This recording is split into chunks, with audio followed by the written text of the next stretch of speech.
The doors were locked, her daughter's name stripped from the wall, replaced with her own. Margaret stood in the marble lobby, leaning on her cane, flanked by attorneys she had handpicked. In her pocket, a flash drive containing every betrayal, every falsified prescription, every whispered instruction to ignore her pain. 64 years had taught her when to speak and when to remain silent.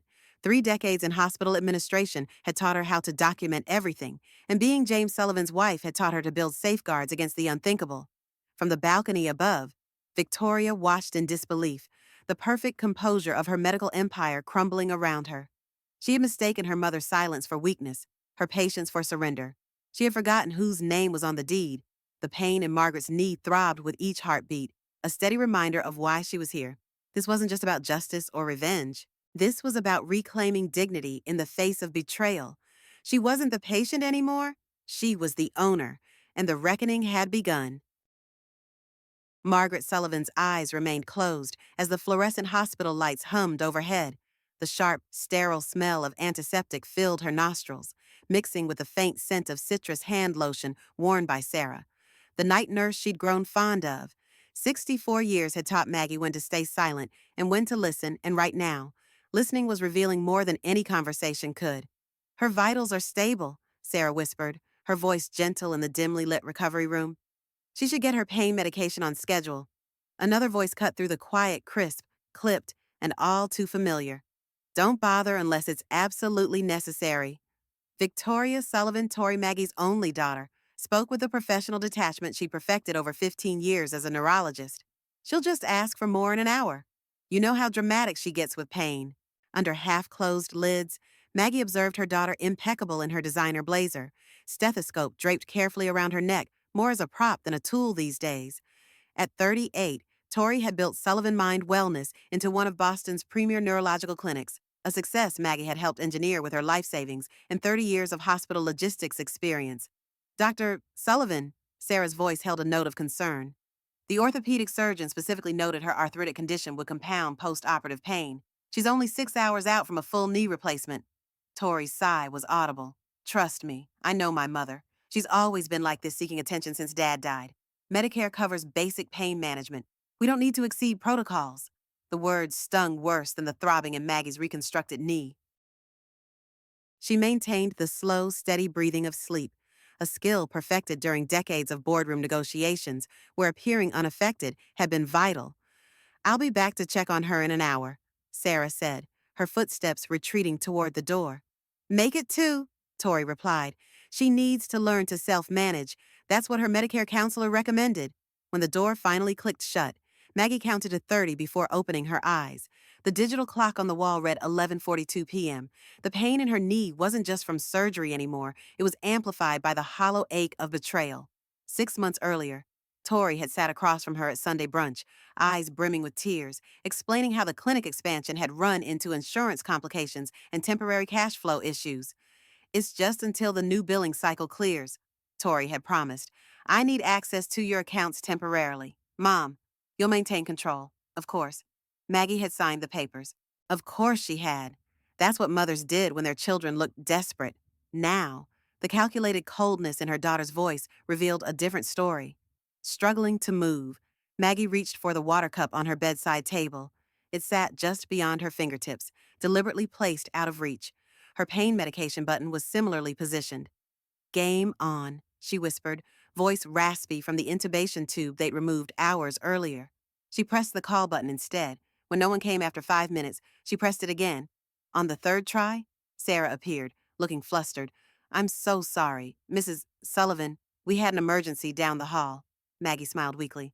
"Water, please, and perhaps my pain medication. The knee feels like someone's driving railroad spikes through it." Sarah glanced nervously at the door before helping Maggie with the water. "Let me check your chart." She frowned at the tablet. "It says medication was administered 20 minutes ago." "Well, unless I've developed the ability to sleepwalk 6 hours after knee surgery, nobody's been in this room since you and my daughter left." Sarah's face paled. "I'll get it right away, Mrs. Sullivan." "Sarah."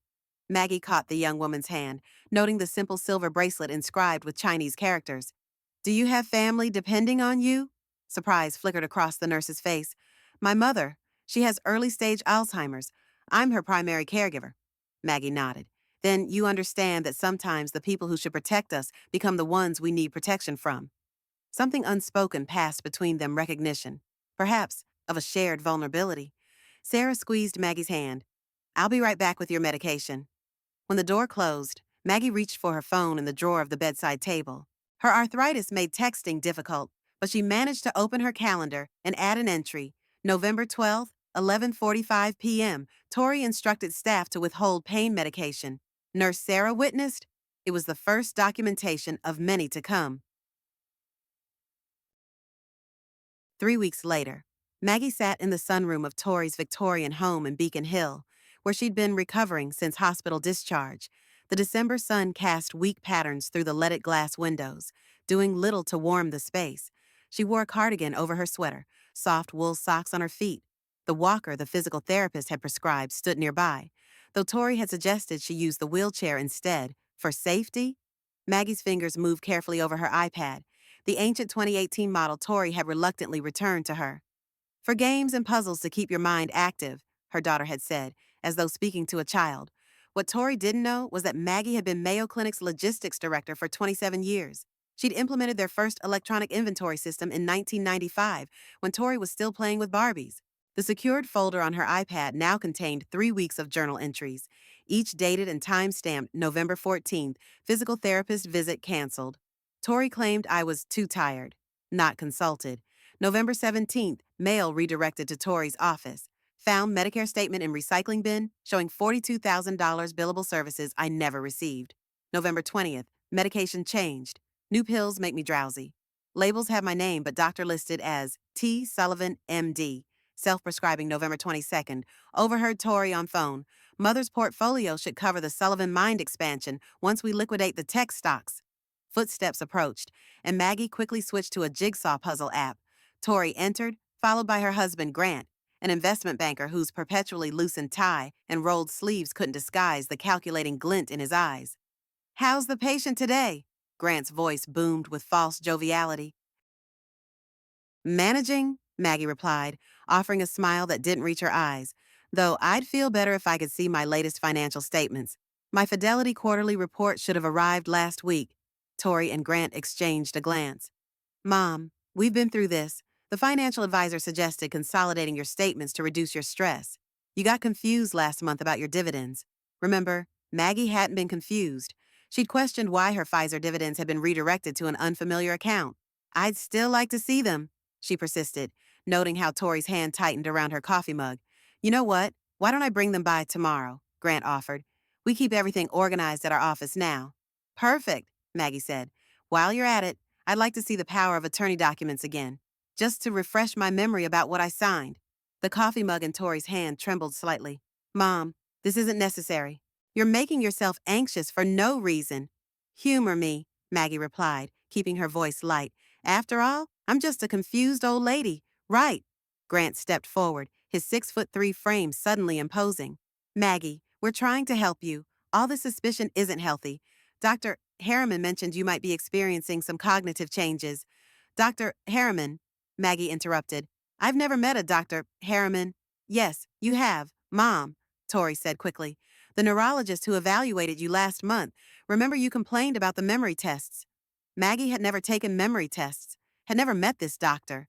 The realization chilled her more than the December air seeping through the century-old windows. They were gaslighting her, creating a medical history that didn't exist. "My memory must be worse than I thought," she said, feigning confusion. "Would you mind helping me to my room? I'm feeling tired suddenly." Grant moved to assist her, his hand gripping her arm too tightly as she stood. "Careful on the stairs," he cautioned as they approached the foyer. "I've been managing stairs for 64 years," Maggie replied, pulling her arm free. "I think I can handle it." "Mom, don't be difficult," Tori sighed. "Grant's just trying to help." "I don't need help," Maggie insisted, gripping the banister. "I need respect." The words hung in the air as she took her first step up. Grant moved behind her, impatience radiating from him. "For God's sake, Maggie, just let me help," he snapped, reaching for her elbow. She twisted away instinctively, her new knee buckling. The world tilted as she lost her balance, tumbling backward. Grant's hands grasped at air as Maggie fell, her body bouncing painfully down the hardwood stairs. Her head struck the newel post with a sickening crack before she came to rest on the foyer floor. Mom! Tori's scream seemed to come from far away as darkness crowded the edges of Maggie's vision. Her last conscious thought was not of pain, but of confirmation. They weren't just stealing from her, they were dangerous. Subdural hematoma, previous bruising patterns, concerning history. Fragments of medical conversation drifted through Maggie's consciousness as she lay in yet another hospital bed, this one in the trauma unit of Massachusetts General. When she finally opened her eyes, a doctor she didn't recognize stood at the foot of her bed, reviewing a chart with Tori. Mom, you're awake. Tori rushed forward, all concern and professional composure. How do you feel? Like I fell down a flight of stairs? Maggie replied, her voice a rasp. Where's Grant? He had to go to work, but he's been calling for updates. Tori smoothed Maggie's hair back with a gentleness that felt performative. You gave us quite a scare. The doctor cleared his throat. Mrs. Sullivan, I'm Dr. Reynolds. You suffered a concussion and have some concerning bruising. Some of these bruises appear older than your fall yesterday. I have a clotting issue from my arthritis medication, Maggie said, watching Tori's face carefully. It makes me bruise easily. Even so, Dr. Reynolds continued, I'm required to ask if you feel safe in your living situation. Before Maggie could answer, Tori interjected, Doctor, as I explained, my mother has been experiencing cognitive decline. She's fallen several times in the past month despite our supervision. She gets confused and combative when we try to help her. Maggie felt a surge of anger.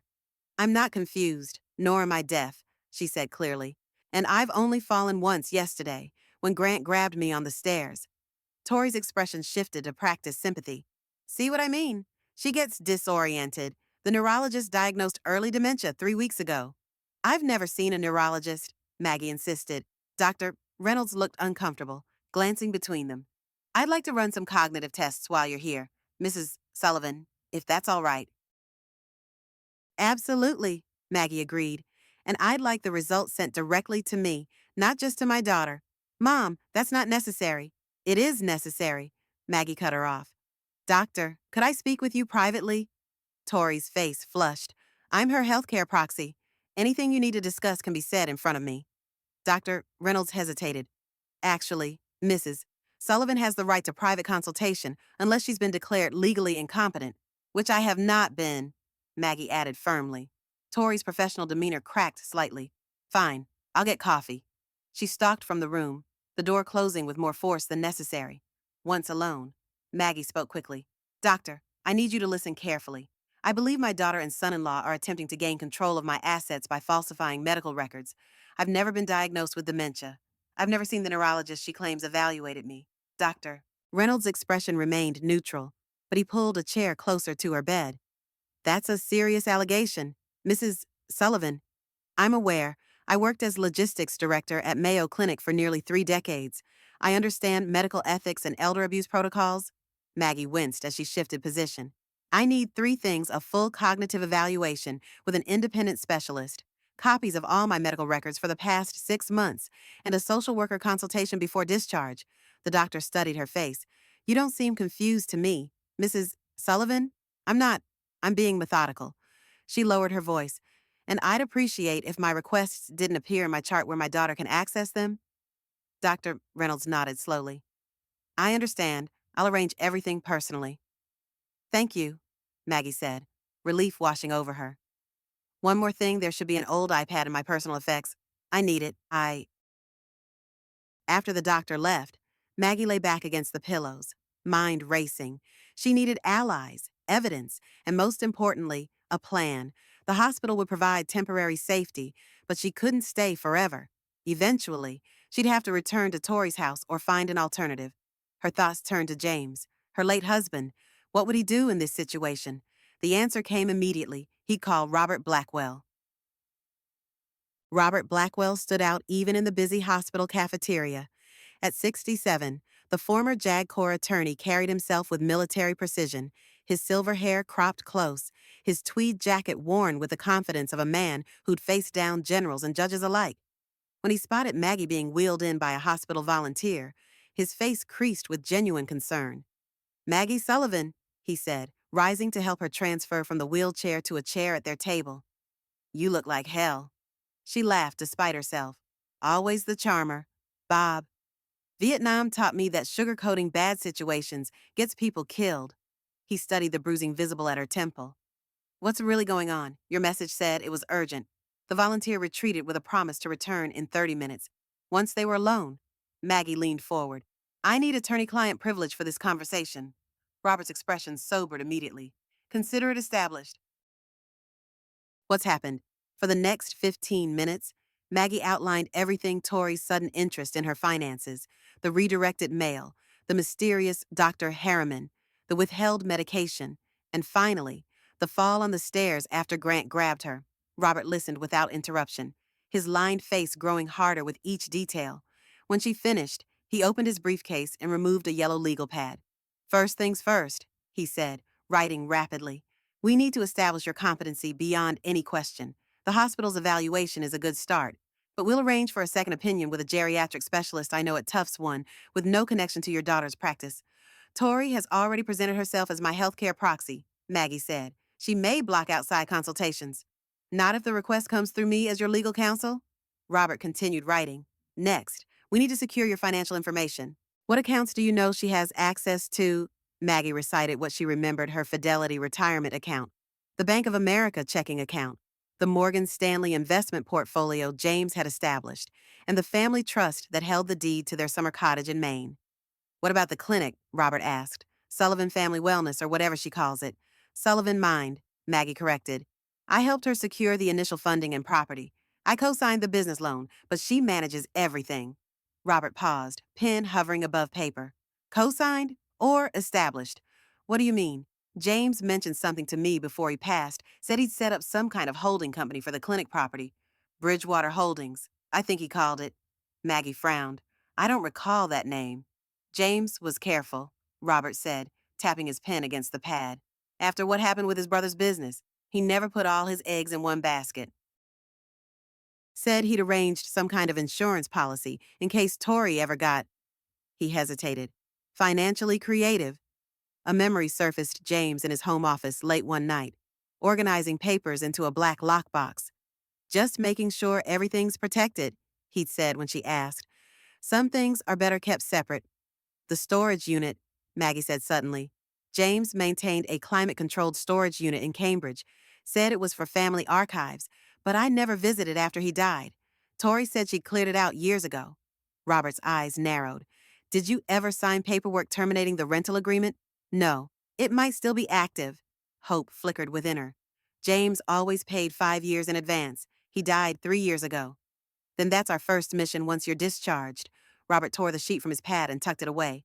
In the meantime, I'll file for emergency injunctions freezing any changes to your account's pending competency evaluation. It won't recover what's already been taken, but it will stop the bleeding. Maggie nodded, then tensed as she spotted a familiar figure entering the cafeteria. Tori's here, 12 o'clock. Robert didn't turn around. Follow my lead.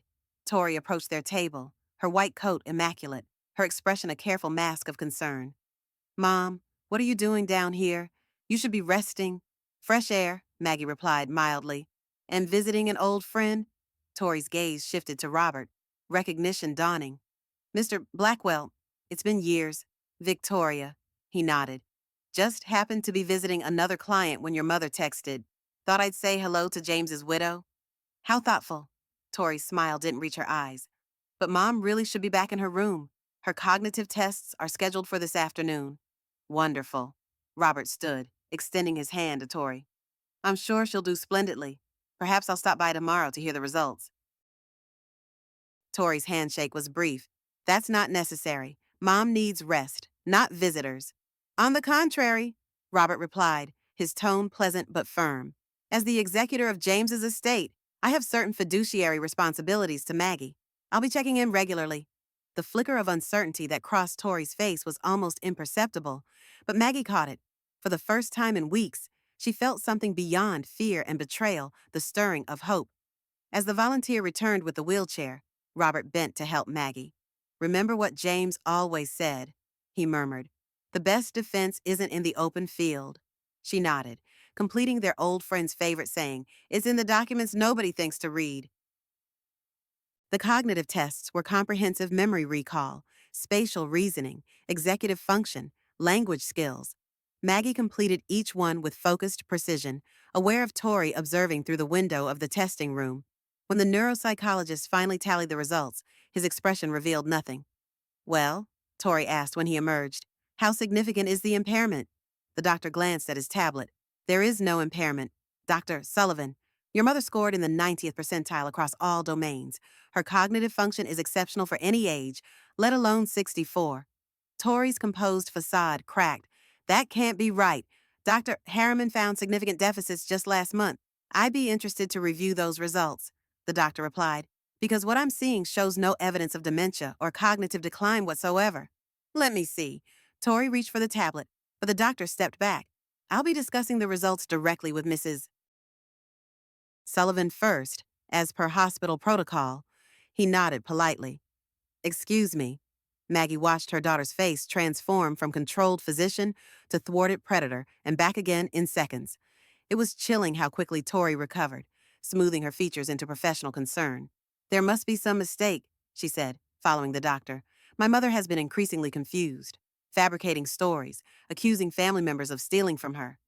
Their voices faded as they moved down the hall. Alone in the testing room, Maggie pulled out her iPad and added another entry to her growing documentation. December 5th neuropsychological testing completed. Scored in 90th percentile. Tori attempted to access results before me. Claimed previous testing showed significant deficits by Dr. Harriman, who I've never met. Need to obtain these alleged previous results. A new thought occurred to her. Carefully, she opened the voice recording app and positioned the iPad on the table, then called out, "Excuse me, could someone help me back to my room?" A minute later, Tori returned alone, her professional smile firmly in place. "Ready to go. Mom, I've spoken with Dr. Reynolds about discharging you tomorrow. We've arranged for additional home care." Maggie gestured to the iPad. "Could you hand me that I was in the middle of a game?" As Tori reached for the device, Maggie asked casually, "Tell me about Dr. Harriman again. When did I see him?" "November 10th, Tori replied smoothly, handing over the iPad. "At the clinic. He's a geriatric specialist who consults with us. You took a standard MMSE and a few other assessments. You were quite agitated that day, probably don't remember it clearly." Maggie nodded, as though accepting this explanation, while the recording captured every word. "And what did these tests show? Early stage dementia, particularly affecting your financial judgment and recent memory." Tori helped Maggie into the wheelchair. "It's nothing to be ashamed of, Mom. It happens to many people your age. And the results are in my medical records." A slight hesitation. "Of course, all properly documented, all properly falsified," Maggie thought, stopping the recording discreetly. Out loud, she simply said, "I'd like copies of everything before I'm discharged. Don't worry about all that paperwork."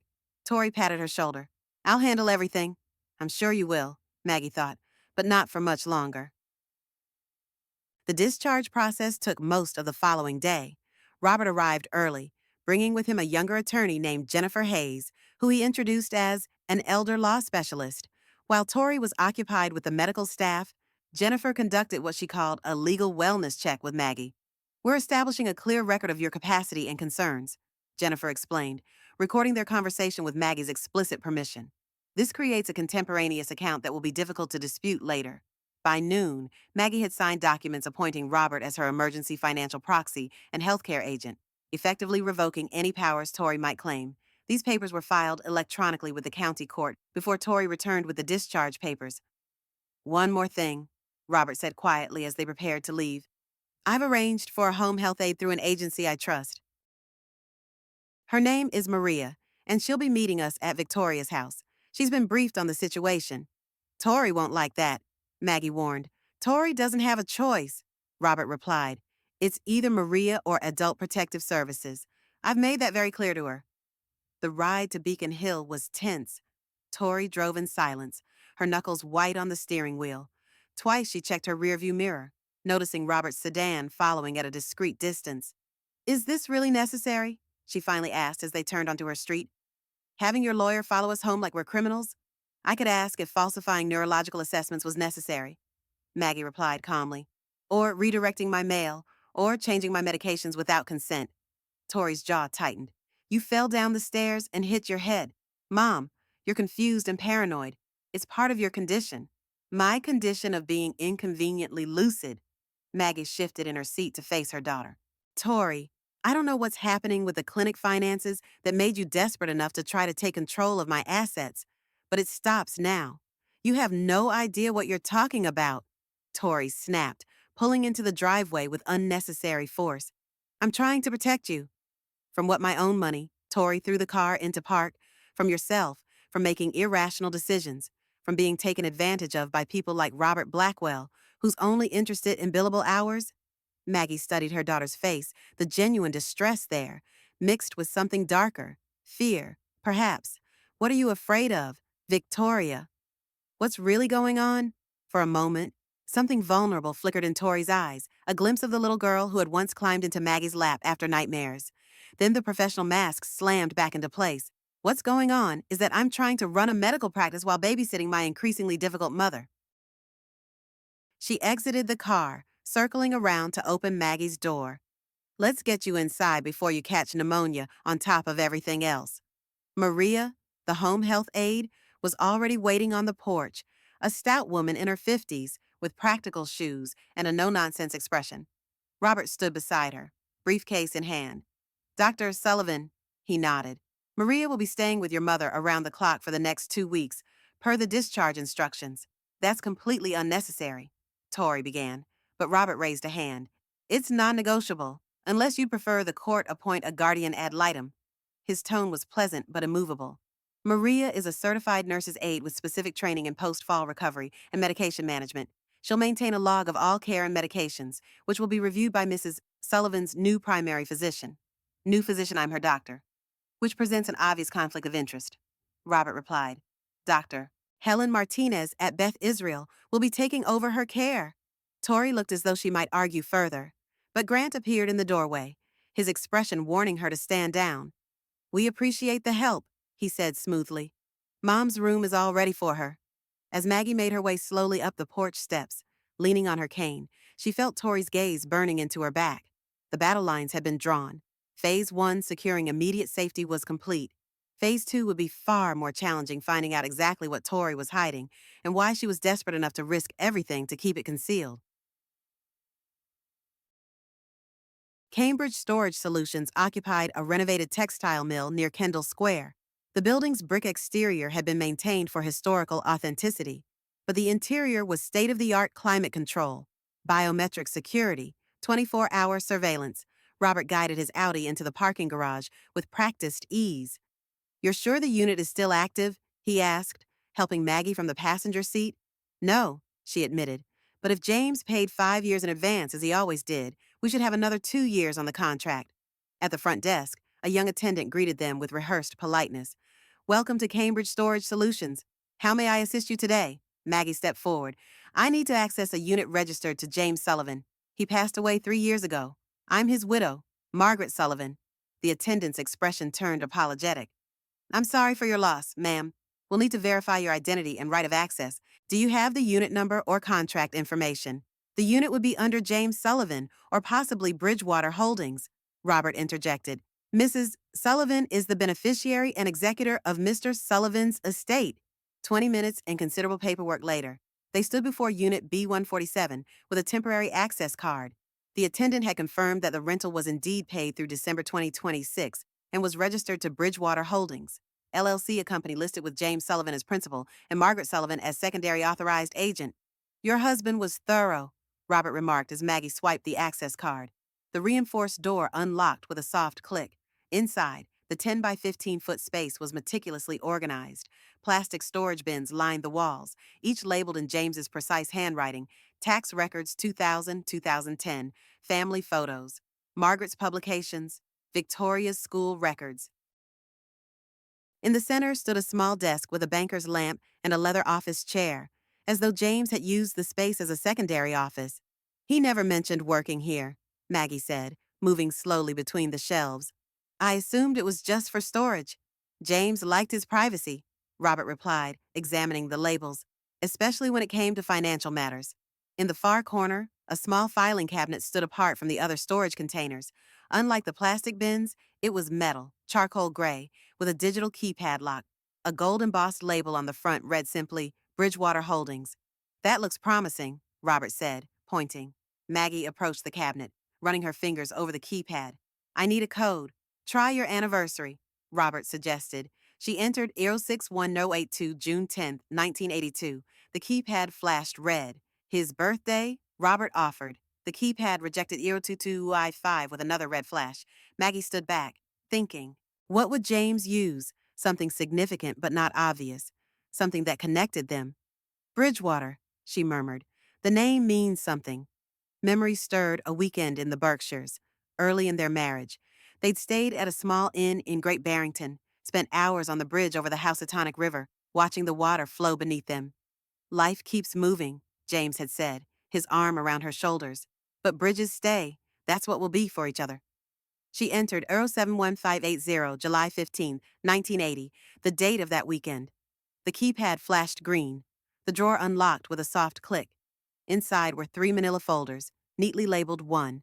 Articles of Incorporation, Bridgewater Holdings, LLC. 2. Property Deed and Lease Agreement, Sullivan Mind Wellness Center. 3. Succession Planning and Operational Controls. Maggie opened the first folder with trembling fingers. The legal language was dense, but certain phrases stood out in sharp relief. Established by James A. Sullivan with Margaret E. Sullivan as 51% majority interest holder. Created to maintain property ownership separate from operational control of any medical practice established therein. In the event of James Sullivan's death, full controlling interest transfers to Margaret Sullivan. My God, Maggie breathed, looking up at Robert. I own the clinic building, the actual property. Robert scanned the documents, professional interest sharpening his features. Not just the building. According to this, Bridgewater Holdings maintains controlling interest in the operation itself. Tori may be the medical director, but legally, you're her landlord and business partner with majority control. She can't have known, Maggie said, moving to the second folder. She would never have. Her voice trailed off as she examined the property deed. The commercial building that housed Sullivan Mind Wellness Center had been purchased outright by Bridgewater Holdings in 2015 when Tori was still finishing her neurology residency. The lease agreement specified that Sullivan Neurological Services, the clinic's original name, would pay monthly rent to Bridgewater Holdings, with payments deferred for the first 5 years. Those deferred payments came due last year, Robert noted, pointing to a clause in the contract. Has Tori been making rent payments to you? No. Maggie shook her head. I never knew I was supposed to receive any. The third folder contained what James had apparently considered his insurance policy detailed provisions for operational oversight, financial auditing requirements, and a succession plan that placed Maggie in control if certain conditions weren't met, including timely rent payment and adherence to ethical billing practices. Attached to the final page was a handwritten note on James's personal stationery. Maggie, if you're reading this, I'm either gone or Tori has given you reason to look deeper into the clinic's structure. I set things up this way, not because I didn't trust our daughter, but because I saw in her the same ambition that drove my brother to cut corners when his practice struggled. The Sullivan name should stand for integrity in medicine, not profit at any cost. The power is yours to use as you see fit. I trust your judgment, as I always have. All my love. James' tears blurred Maggie's vision. She could almost hear James's voice, practical and loving all at once. He knew, she whispered. Somehow, he knew this might happen. Robert squeezed her shoulder gently. James always did have a sixth sense about people, even his own family. Maggie wiped her eyes, newfound determination straightening her spine. I need copies of everything, and then I need to understand exactly what's happening at that clinic. As Robert began photographing documents with his phone, Maggie noticed something else, a small safe tucked beneath the desk, almost invisible unless you were looking for it. This one had a combination dial rather than a keypad. She knelt carefully, mindful of her healing knee, and examined the safe, standard 3-number combination. On a hunch, she tried 6 to 1082, their anniversary date converted to a safe combination. The handle turned smoothly. Inside lay a single USB drive and a business card for Daniel Rivera, with security consultant printed beneath a phone number. On the back of the card, in James's handwriting, if necessary, he's watching. Maggie pocketed both items without showing Robert. Some insurance policies, she decided, were best kept completely private until needed. The next morning dawned cold and clear, Boston's skyline crisp against the December sky. Maggie sat in the bay window of her bedroom at Tori's house, watching the neighborhood come alive. Dog walkers and expensive parkas, nannies pushing designer strollers, executives hurrying to the tea station in camel hair coats and leather gloves the Beacon Hill morning parade. Maria bustled about the room, arranging medications and preparing for Maggie's physical therapy session. The home health aide had proven to be exactly what Robert promised: professional, observant, and completely unintimidated by Tori's attempts to manage her. Dr. Sullivan left early this morning, Maria reported, helping Maggie with her compression stockings. Said she had an emergency board meeting at the clinic. Her husband left right after. Seemed in a hurry. Did they say when they'd be back? Not to me. Maria's expression remained neutral, but her eyes conveyed meaning. The housekeeper mentioned they've been having late nights at the clinic all week, some kind of audit or inspection coming up. Interesting timing, Maggie thought. The documents from Bridgewater Holdings had revealed that the clinic was overdue for its annual financial review, a condition of the original operating agreement. Had Tori suddenly remembered this obligation, or was something else prompting this flurry of activity? A soft knock at the door interrupted her thoughts. Sarah Chen stood in the doorway, still in her scrubs from the night shift. Mrs. Sullivan, I hope it's okay that I stopped by. Maria mentioned you were doing physical therapy today, and I thought. She held up a small gift bag. I brought you some of that lavender balm we used in the hospital. It seemed to help with the arthritis pain. Sarah, how thoughtful. Maggie gestured to a chair near the window. Please, join me for a moment. Maria was just about to bring up some tea. Once Maria had left to prepare the tea, Maggie turned to the young nurse. I appreciate the gift, but I suspect that's not the only reason you're here. Sarah glanced at the door, then lowered her voice. I've been worried about you. The way Dr. Sullivan behaved in the hospital. It wasn't right. No, it wasn't. Maggie agreed. Has that kind of thing happened before with other patients? Sarah hesitated, conflict evident in her expression. I shouldn't. Sarah, whatever you tell me stays between us. But if something unethical is happening at the clinic, people could be at risk. The nurse twisted her hands in her lap. It's not just about the medications. There's a pattern with certain patients, wealthy ones, usually older. Dr. Sullivan has a special protocol for them. What kind of protocol? They get seen after hours. Their charts are kept separate from the main system. And the medications prescribed? Sarah shook her head. The dosages don't always make sense, especially the pain management plans.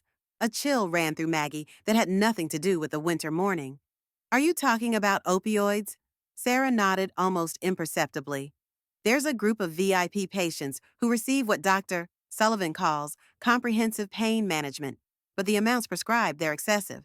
Some patients get 3 or 4 times the standard dosage, with refills authorized months in advance. Have you reported this?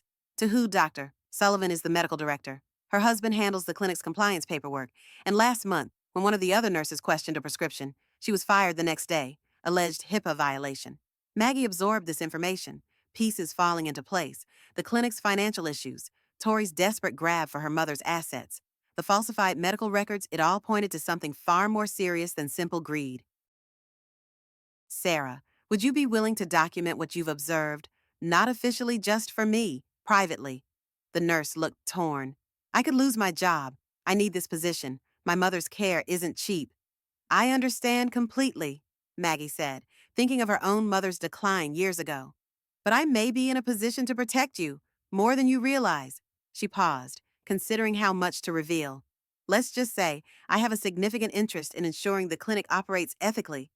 Sarah studied Maggie's face, seeming to find the reassurance she needed. I've already been keeping notes, she admitted. Dates, patient identifiers, medication discrepancies. Just in case. In case someone finally asked the right questions, Maggie finished for her. Would you share those notes with me?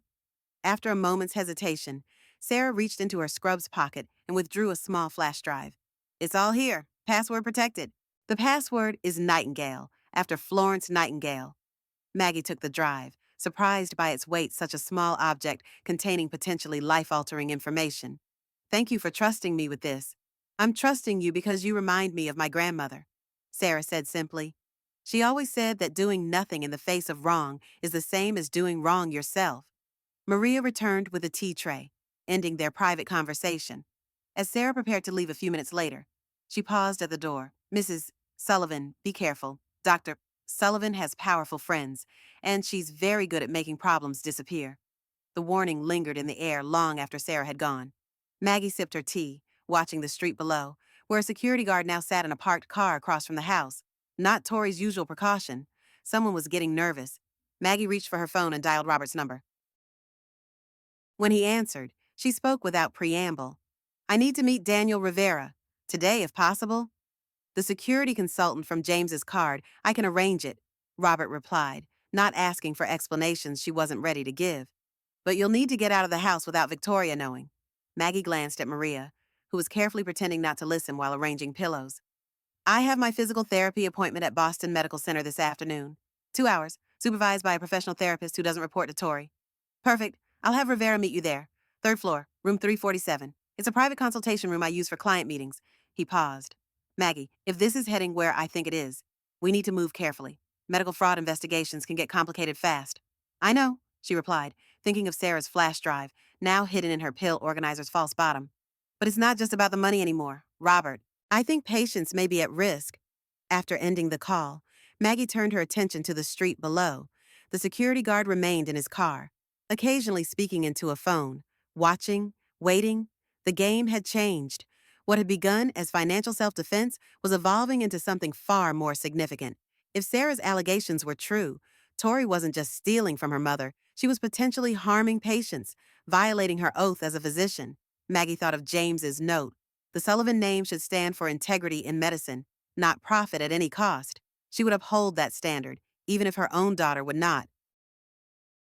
Daniel Rivera wasn't what Maggie expected.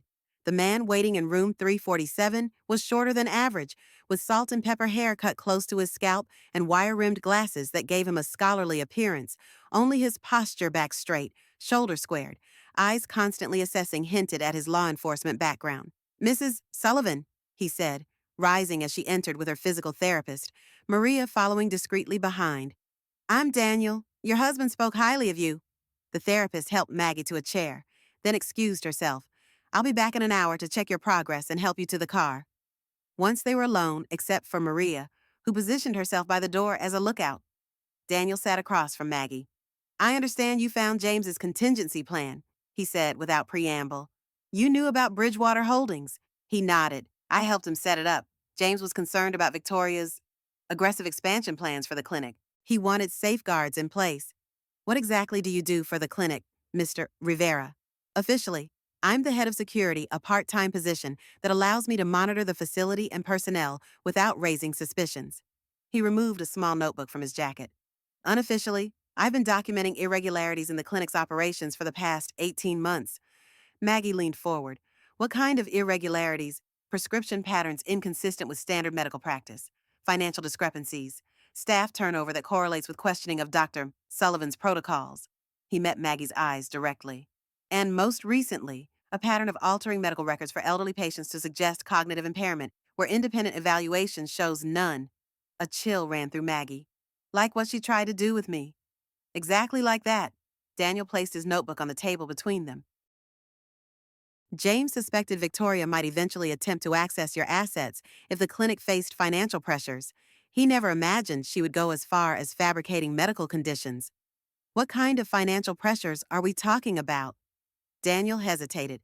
That's where things get complicated. On paper, Sullivan Mind is thriving, expanding services, adding staff, renovating facilities, but the money going out doesn't match the legitimate revenue coming in.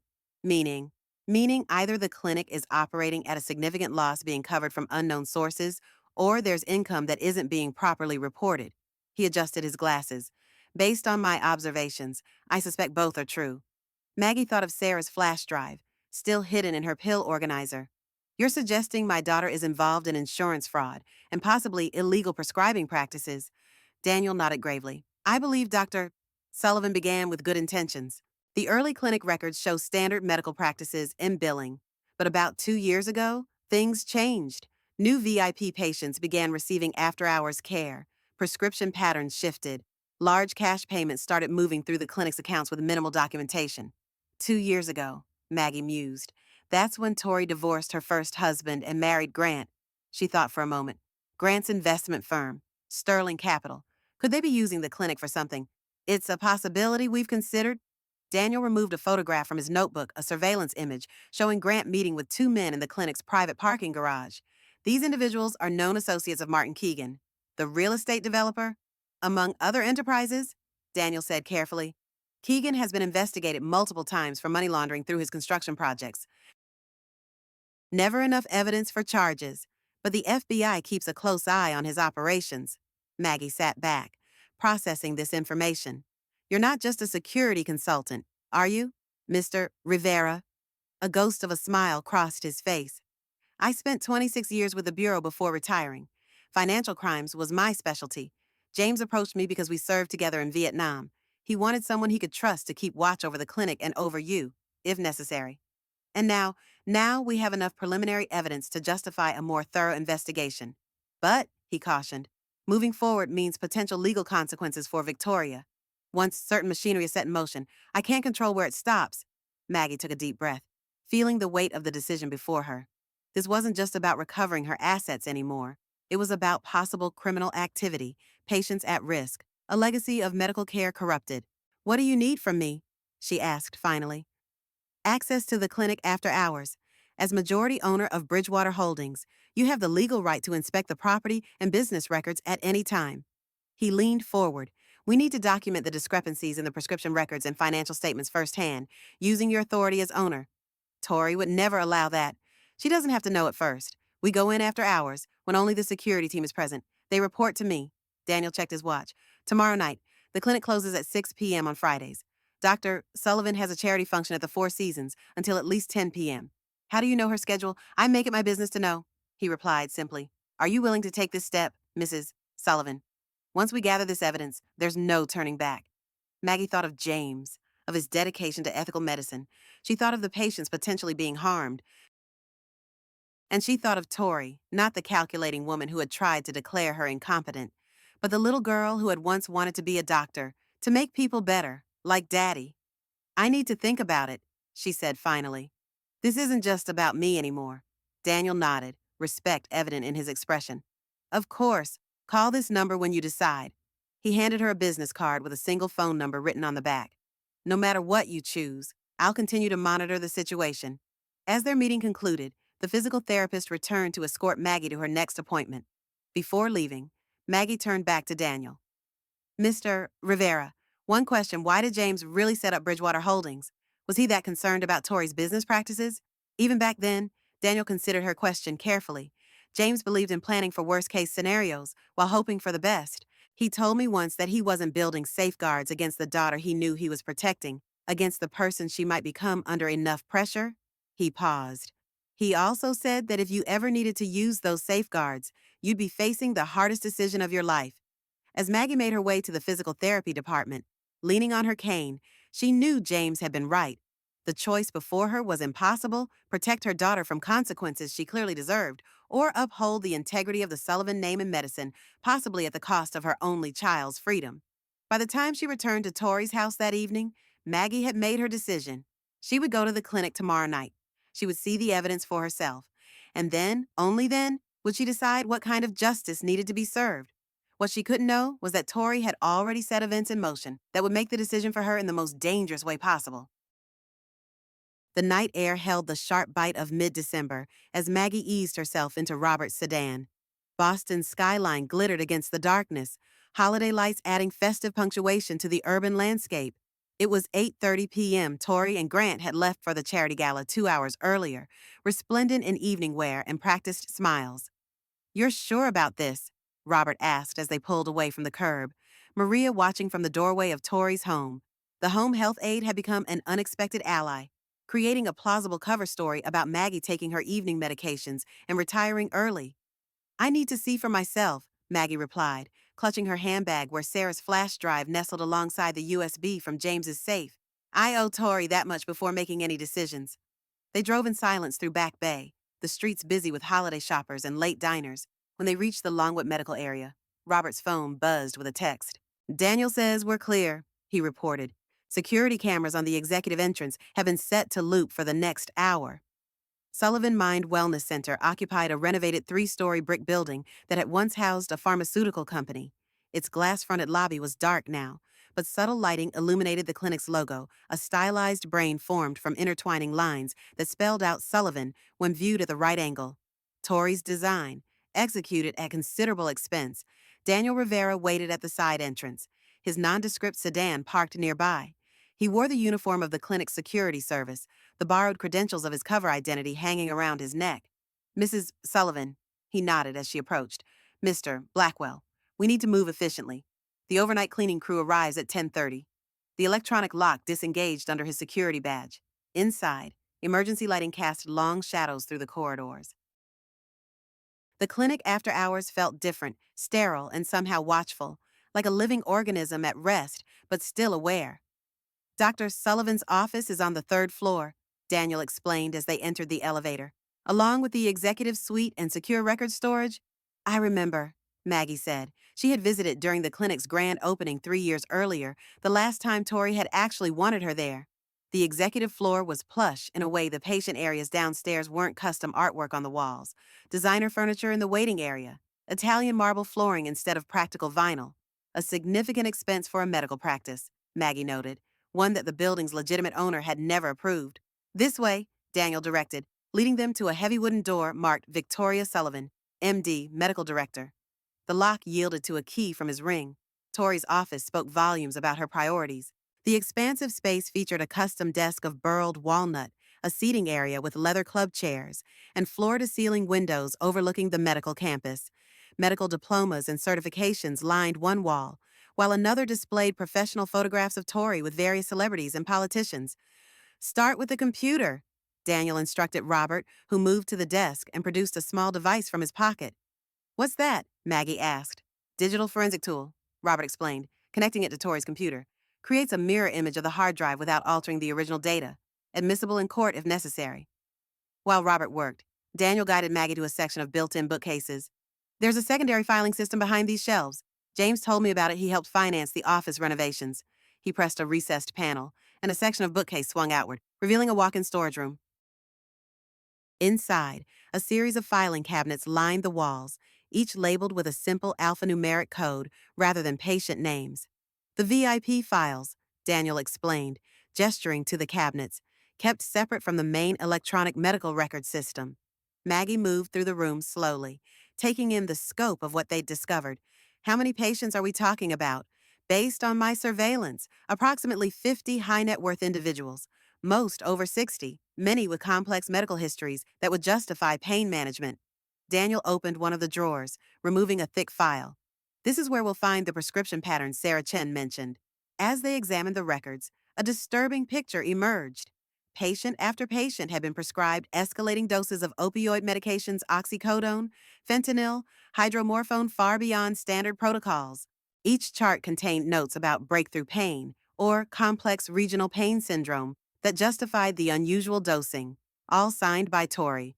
"These prescriptions alone would raise red flags with the DEA," Daniel observed, photographing selected pages with his phone. "But it's the billing that completes the picture." He directed Maggie to another cabinet, this one containing financial records rather than medical charts. "Most of these patients have premium insurance that covers a portion of their care. But look at these supplemental charges." The invoices showed substantial wellness management fees and comprehensive care coordination, charges $5,000 to $15,000 monthly, paid directly to a separate entity called Sullivan Integrated Health Solutions. "It's not technically insurance fraud because these fees aren't submitted to Medicare or private insurers," Daniel explained. "They're positioned as concierge services outside standard medical care." "But the patients believe these fees are necessary for their pain management," Maggie said, understanding dawning. "Tori has created a parallel revenue stream, cash-based, minimally documented, tied to prescribing practices that keep patients dependent." Robert appeared in the doorway, his expression grim. "You need to see this," he said, gesturing back toward the office. On Tori's computer screen, a spreadsheet displayed what appeared to be loan payments, large sums transferring monthly from Sullivan Integrated Health Solutions to an offshore account labeled only as MK Holdings. "Martin Keegan," Daniel confirmed. "Based on the amounts and timing, I'd guess Dr. Sullivan borrowed significant capital to fund the clinic's expansion when she couldn't make the payments through legitimate means. She created an illegitimate revenue source," Maggie finished, feeling sick, "and started targeting my assets when even that wasn't enough." Robert pointed to another open document, a draft letter to the state medical board on Maggie's behalf, detailing her supposed cognitive decline and requesting an emergency competency hearing. The date was set for next week. "She was going to have you declared incompetent within days," Robert said quietly. Everything you own would have gone into a conservatorship under her control. Maggie sank into one of the leather chairs, the weight of discovery pressing on her chest like a physical burden. This was worse than she had imagined, not just financial manipulation, but a systematic exploitation of vulnerable patients, possible criminal activity, and a complete betrayal of the Sullivan medical legacy. I've seen enough, she said finally. What are our options? Daniel and Robert exchanged glances. From a legal standpoint, Robert began, we have multiple avenues. As majority owner of Bridgewater Holdings, you can immediately terminate the clinic's lease and operating agreement for breach of contract. That would effectively shut down operations while we pursue more formal action. And from a law enforcement perspective, Maggie asked, turning to Daniel, the evidence suggests potential violations of DEA regulations regarding controlled substance prescribing, financial crimes including possible money laundering, and fraud. His expression was compassionate but direct. Mrs. Sullivan, I need to be clear if we take this evidence to the authorities. Your daughter will likely face criminal charges, potentially federal charges. Maggie closed her eyes briefly, centering herself. When she opened them, her decision was made. Make copies of everything, she instructed. We'll proceed with. The sharp sound of the elevator doors opening on their floor cut her off mid-sentence. Voices echoed down the corridor, one male, one female. Tori and Grant, returning to the clinic unexpectedly early. Quick, Daniel whispered, guiding them toward a side door in the filing room. This connects to the conference room. We can exit through there. They moved swiftly, Daniel closing the hidden bookcase panel behind them just as the office door opened. From their position, they could hear Tori and Grant entering the main office. I told you we should have stayed at the gala, Tori was saying, her voice tight with stress. Leaving early only makes it look like we have something to hide. Keegan's people were clear, Grant replied, his tone impatient. They want the next payment tomorrow, not next week. We need to move funds tonight. And we will. But publicly running out on the Children's Hospital fundraiser looks suspicious. The board members notice these things. The board members will be the least of our problems if we don't deliver. Grant's voice hardened. Keegan doesn't make idle threats. Tori? He mentioned your mother specifically. Maggie froze, exchanging alarmed glances with Robert and Daniel. What do you mean, mentioned her specifically? Tori asked, audible fear in her voice. He said if we can't access her account soon, he might have to speak with her directly about supporting her daughter's business. The sound of ice clinking in a glass punctuated his statement, Grant helping himself to the bourbon Tori kept in her office. That's not a conversation you want him having. We have the competency hearing next week, Tori said. Once we have legal control of her assets, we might not have until next week, Grant snapped. You've dragged this out for months with your ethical hand-wringing. If you'd moved decisively when I first suggested it, we wouldn't be in this position. Don't put this all on me. Tori's voice rose. The VIP program was your idea, your connection to Keegan, your brilliant plan to solve our cash flow problems, which worked perfectly until your mother started asking questions and your nerve faltered. Now we're $500,000 behind on payments. The DEA is asking about our prescription rates, and Keegan is losing patience. The conference room door was inches away. Daniel reached for the handle, testing it silently, locked from the other side. We need another exit, he mouthed, gesturing down the dimly lit corridor that stretched beyond the filing room. They moved quietly, Maggie leaning heavily on her cane, fighting to control her breathing as her knee protested the unexpected exertion. Behind them, Tori and Grant's argument continued, voices rising. Maybe we should just tell my mother the truth, Tori was saying. She has the resources to help us get out from under Keegan. Grant's laugh was ugly. Right. Hey, Mom, we've been running an illegal prescription mill and borrowing money from a career criminal. Mind writing a check to save us? She'd go straight to her lawyer friend and have you in handcuffs by morning. The corridor ended at a service elevator smaller than the main one, used primarily for moving supplies and equipment between floors. Daniel pressed the call button, praying the mechanism wouldn't alert Tori and Grant to their presence. The elevator doors opened with a soft chime that seemed deafening in the tense silence. They hurried inside, Daniel selecting the basement level where a service exit would lead them to the parking garage. As the doors began to close, they heard Grant's voice again. Closer now, he'd moved into the corridor. What was that? He called. Is someone there? The elevator descended, leaving his question unanswered. In the small space, Maggie leaned against the wall, her face pale. They're being blackmailed, she said quietly. Tori got in over her head with this Keegan person. That doesn't excuse what she's done, Robert replied gently. Especially to you? No, it doesn't. Maggie straightened her spine. But it changes how we need to handle this. The elevator reached the basement, doors opening onto a utilitarian corridor lined with storage rooms and maintenance equipment. Daniel led them toward a red exit sign at the far end. This leads to the loading dock, he explained. My car is just beyond. The stairwell door beside them burst open. Grant emerged, wild-eyed and disheveled, a security badge in his hand. I knew it, he shouted, blocking their path. I saw the elevator moving on the security panel. His gaze locked on Maggie.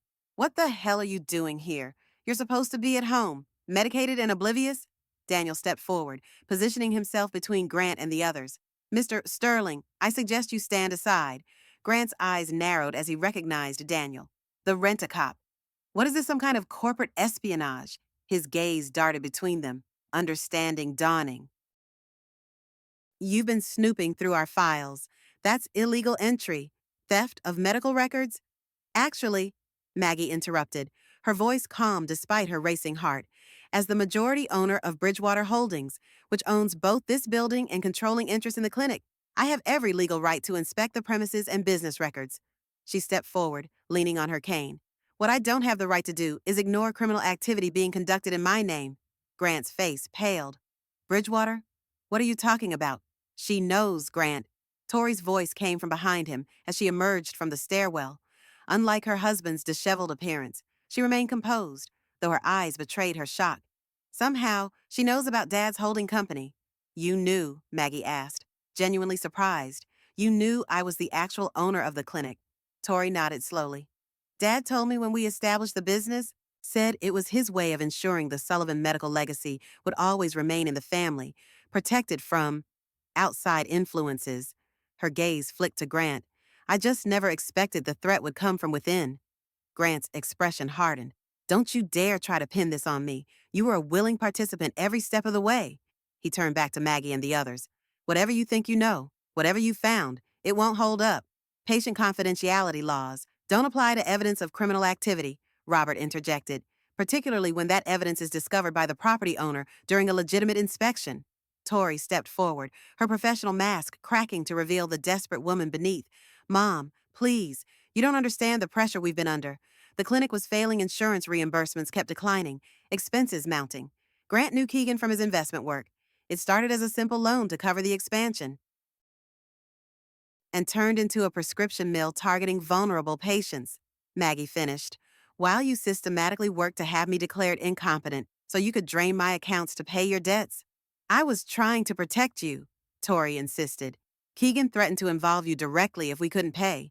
I thought if I controlled your assets legally, I could keep you safe while resolving the situation. By drugging me, falsifying medical records, telling the staff to ignore my pain. Maggie's calm facade cracked. That wasn't protection. Victoria, that was abuse. Grant lunged forward suddenly, grabbing Maggie's arm. Enough of this family therapy session. You're coming with us upstairs to discuss this rationally. His fingers dug painfully into her flesh. Nobody's calling any authorities until we figure out a solution that works for everyone. In a fluid motion that belied his age, Daniel moved forward, breaking Grant's grip and twisting his arm behind his back. That's assault, Mr. Sterling. Add it to the growing list. Tori stood frozen, watching her world collapse in real time. Mom, please, she whispered. There has to be a way to fix this that doesn't destroy everything. Looking at her daughter, brilliant, ambitious, and now cornered, Maggie felt a complex wave of emotions. Anger, disappointment, and beneath it all, a mother's instinctive need to protect her child, even from the consequences of her own actions. There may be, she said finally, but not here, not now, and not with him. She nodded toward Grant, who struggled ineffectively against Daniel's hold. You self-righteous bitch, Grant spat. You have no idea what's at stake. If Keegan doesn't get his money, Misters, Keegan will be the least of your concerns. Daniel interrupted. The FBI has had him under surveillance for months. Your connection to him has only accelerated their timetable. Tori's eyes widened as she looked more closely at Daniel. You're not really clinic security, are you? Not exclusively, he replied. Let's continue this discussion somewhere more appropriate. As Daniel began moving Grant toward the exit, the loading dock door burst open. 3 men in dark clothing entered, the leader a silver-haired figure in an expensive overcoat. Speaking of appropriate discussions, the man said, his Boston accent thick with old money inflection. I believe we're overdue for one. Martin Keegan had arrived, flanked by two men whose bulging jackets suggested concealed weapons. His cold gaze swept over the group, lingering on Maggie. Mrs. Sullivan, I presume, he said with a thin smile. Your daughter has told me so much about you. Or rather, about your impressive investment portfolio.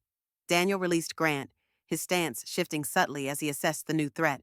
His hand moved toward his waistband, where Maggie now realized he likely carried a weapon of his own.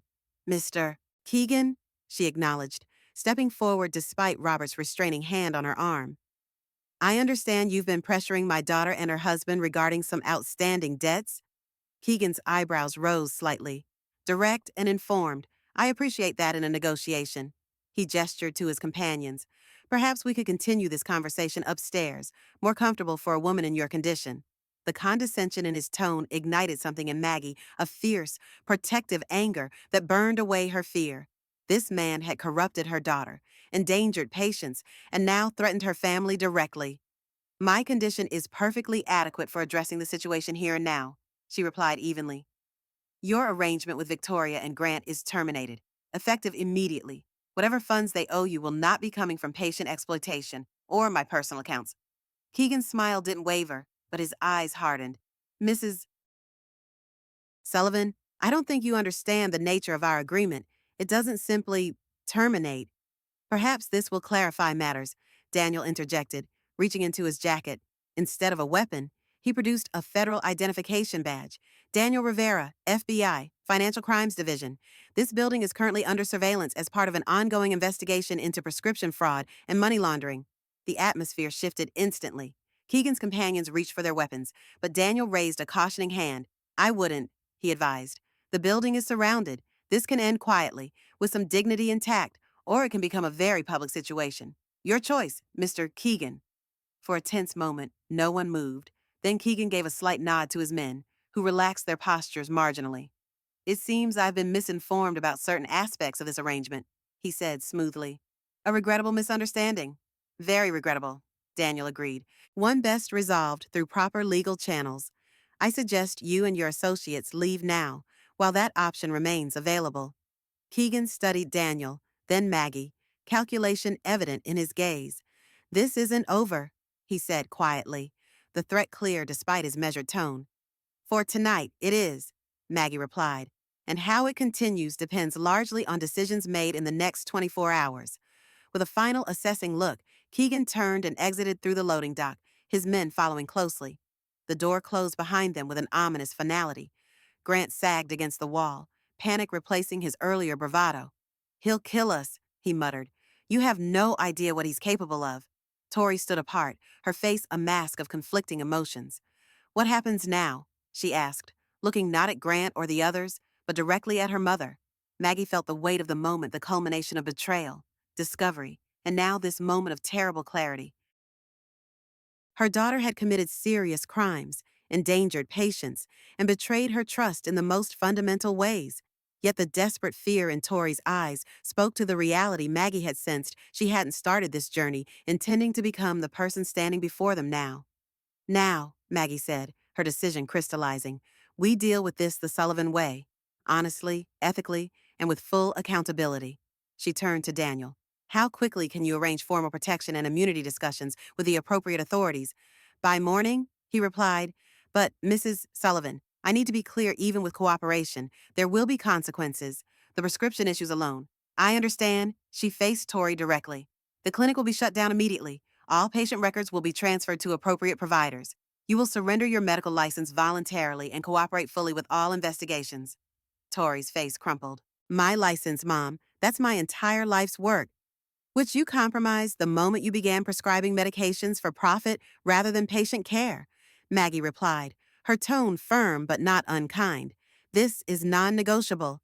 Victoria, complete cooperation, full disclosure, voluntary surrender of your license. And in exchange, Grant demanded, finding his voice again. Maggie's gaze hardened as it shifted to him. For my daughter, a chance at redemption and protection from Keegan's retaliation. For you, nothing. Your financial crimes appear to predate your involvement with the clinic. I suspect the FBI will be very interested in your previous activities at Sterling Capital. Grant's face flushed with anger. You can't. She can, Robert interjected. And she will. The documentation we've gathered tonight implicates you far more directly than Victoria in the financial arrangements with Keegan. Tori stepped away from her husband, physical distance reflecting a deeper separation. I'll do it, she said quietly. Full cooperation, voluntary surrender, whatever it takes to make this right. Relief washed through Maggie, tempered by the knowledge that difficult days still lay ahead. Then let's get somewhere secure and begin making arrangements. Daniel, what do you suggest? I have a safe house in Cambridge, he replied. We should move immediately. Keegan's retreat is temporary at best. As they made their way to the service exit, Tori fell into step beside her mother. I never meant for any of this to happen, she said softly. It started so small, just a loan to cover the expansion. Then the interest rates changed, and Grant suggested the VIP program as a temporary measure.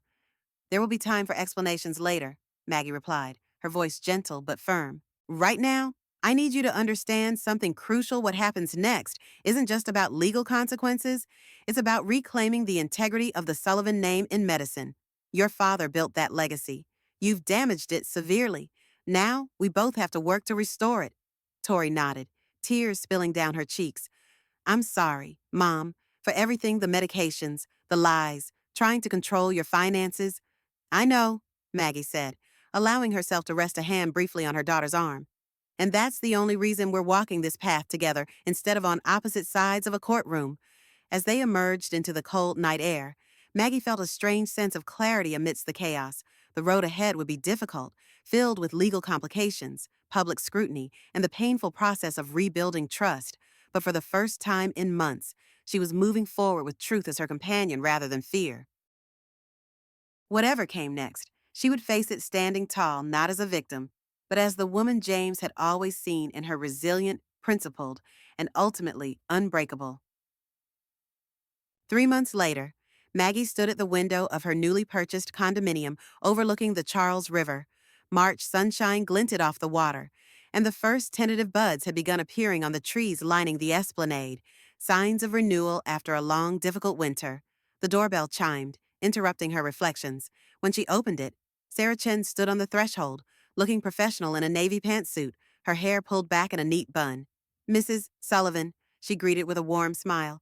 Thank you for seeing me. It's Maggie, please, she corrected, ushering the young nurse inside. And I should be thanking you. Your testimony was instrumental in the case. Sarah followed her into the living room, where tea had been laid out on the coffee table. The condo was smaller than the family home Maggie had shared with James, but it suited her needs perfectly: single-level living, security features, and proximity to the medical district where she now spent much of her time. How is your mother? Maggie asked as they settled onto the sofa. Better, thank you. The new care program has made a tremendous difference. Sarah accepted a cup of tea. That's actually part of why I wanted to meet today. I've been offered a position at Boston General in their geriatric care unit, and I wanted your opinion before accepting. Maggie smiled. I think you'd be exceptional in that role. Your advocacy for your patients is exactly what geriatric care needs. Sarah nodded thoughtfully. And how is Dr. Sullivan doing, if you don't mind my asking? The question brought a familiar ache to Maggie's chest. She's adjusting. The community service arrangement keeps her busy, and the therapy seems to be helping. She paused, stirring her tea. The surrender of her medical license has been the hardest part. Of course, 20 years of education and training, gone. Not entirely gone, Sarah pointed out gently. Just redirected. I heard she's been developing patient advocacy materials for the elder care program. Yes, it turns out she has quite a talent for explaining complex medical concepts to patients and families. A small smile touched Maggie's lips. James would be proud of that, at least. The legal resolution of the Sullivan mine case had been complex, but ultimately less catastrophic than initially feared. With Daniel's guidance and Tori's full cooperation, they had secured a deal with a district attorney: voluntary surrender of her medical license, 5 years probation, substantial community service, and mandatory restitution to affected patients. Grant had not fared as well. His deeper involvement with Keegan and evidence of previous financial crimes had resulted in federal charges. His trial was scheduled for summer, and few expected a lenient outcome. Keegan himself had disappeared shortly after the confrontation at the clinic, likely warned off by his sources within law enforcement. The investigation into his operations continued, now with substantial new evidence provided by Tori and access to the clinic's records. Have you made any decisions about the building? Sarah asked, bringing Maggie back to the present. Actually, yes. Maggie set down her teacup. That's the other reason I wanted to speak with you. Bridgewater Holdings still owns the property, and I've been working with the state medical board on a proposal to repurpose it. She retrieved a folder from the side table and handed it to Sarah. The Sullivan Family Wellness Foundation, a nonprofit focused on ethical pain management, elder care advocacy, and medical education. Sarah opened the folder, scanning the business plan inside. This is ambitious and necessary, Maggie added. The harm done through that clinic needs to be not just addressed, but transformed into something healing. She paused. I'm assembling a board of directors, people with both professional expertise and personal integrity. I'd like you to consider joining us. Sarah looked up in surprise. Me, but I'm just a nurse.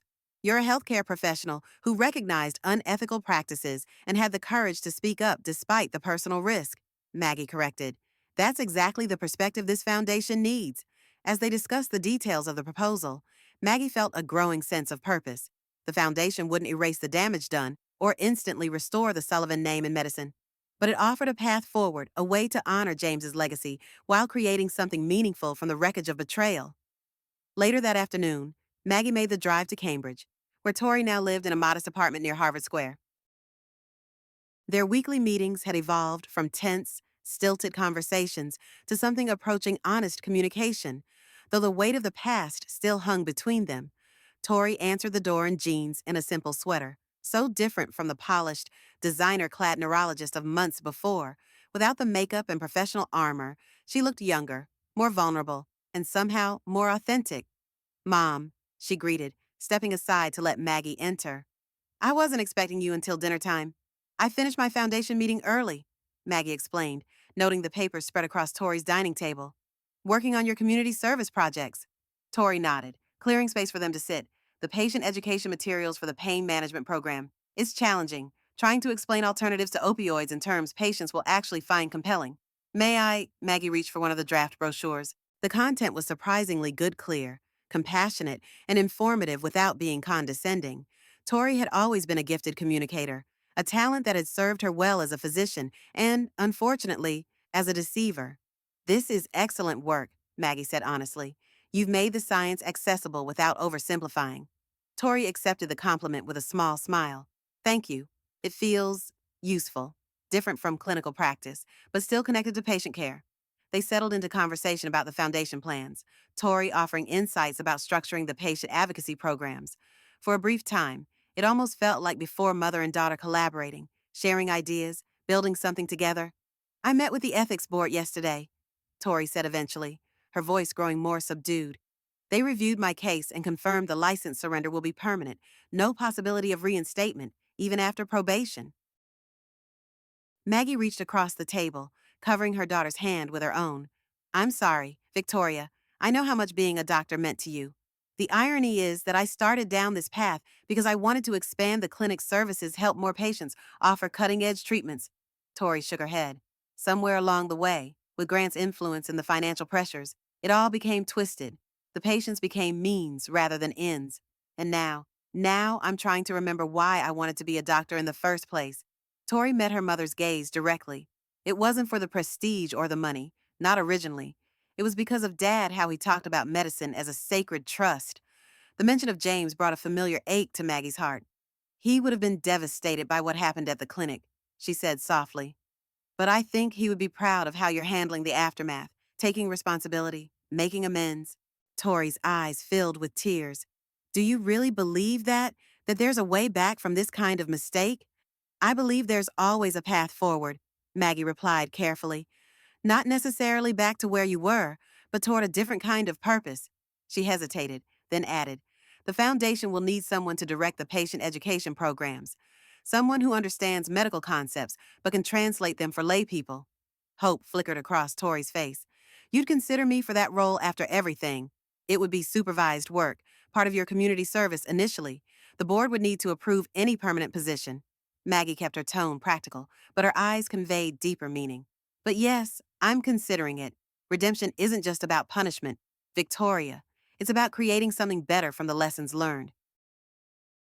As they continued talking, sketching possibilities for the Foundation's educational programs, Maggie felt the first tentative threads of a new relationship forming between them, not the blind trust of before, nor the manipulation that had followed, but something more honest, a recognition of both the harm done and the potential for healing. Later, as she drove home along the river, Maggie reflected on the journey of the past months.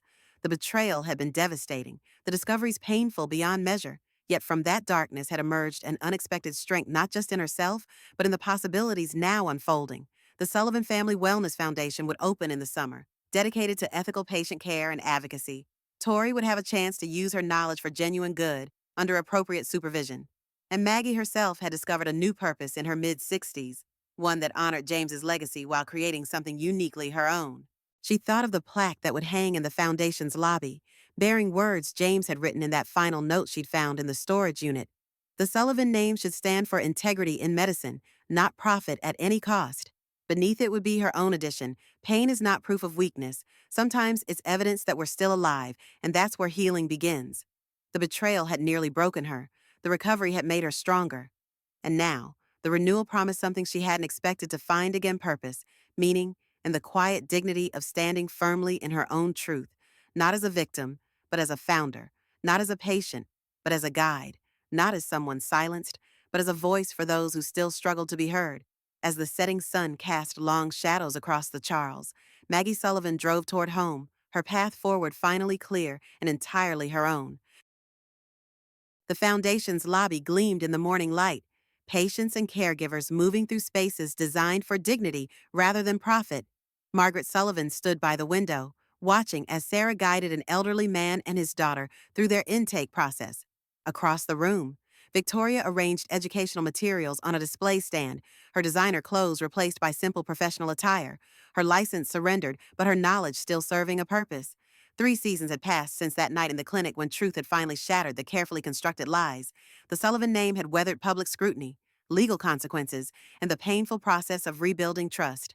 Some things were irretrievably lost: Victoria's medical career, the blind faith between mother and daughter, the innocence of believing family would never betray family.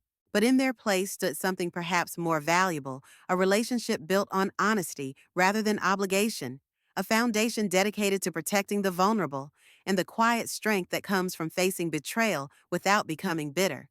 Margaret's fingers brushed against the plaque bearing her late husband's words about integrity in medicine. Beneath it, her own addition: pain is not proof of weakness.